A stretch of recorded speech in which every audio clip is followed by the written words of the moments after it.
आदाब नाजरीन, INE today news में आपका खैर मकदम करते हैं। आइए देखते हैं ये तफसीलात। बेंगलुरु में कल से शुरू होने वाले मुल्क के सबसे बड़े 5 रोज़ा एयर शो की रिहर्सल के दौरान 2 लड़ाका तैयारों के दरमियान तसादुम हुआ, जिसके नतीजे में एक पायलट हलाक हो गया, जबकि दूसरे 2 पायलट और एक सिविलियन शदीद तौर पर जख्मी हो गया, जिन्हें येलाहंग के करीब हॉस्पिटल में शरीक करवा दिया गया है। महलूक पायलट की शिनाख्त साहिल गांधी की हैसियत से की गई। वजारत दफा ने भी इस हादसे की तौसीक की। वज़ीर दिफा निर्मला सीतारमण ने इस हादसे पर गहरे दुख का इजहार किया। इसी दौरान कर्नाटक के director general fire services MN Reddy ने बताया कि जख्मी पायलट्स की हालत खतरे से बाहर है।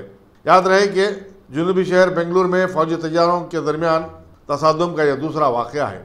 1 फरवरी को हुए एक हादसे में 2 पायलट्स हलाक हो गए थे।